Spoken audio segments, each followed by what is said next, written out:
In this guide, I will be showing you guys how to fix highlights not working on Instagram. First, launch your Instagram, navigate to your profile page, click on three bars. Once you're in this page, scroll down. You're gonna find the option archiving and downloading. Click on that.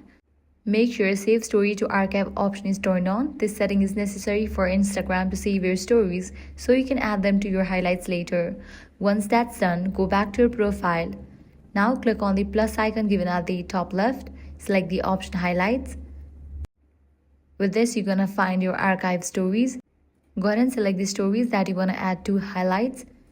If this solution didn't work out for you, you can update your Instagram app. For that, launch your App Store or Play Store. Search for the app Instagram. After app appears, if you find the option Update, click on it and update the app to its latest version. Outdated versions of Instagram can often cause highlight issues.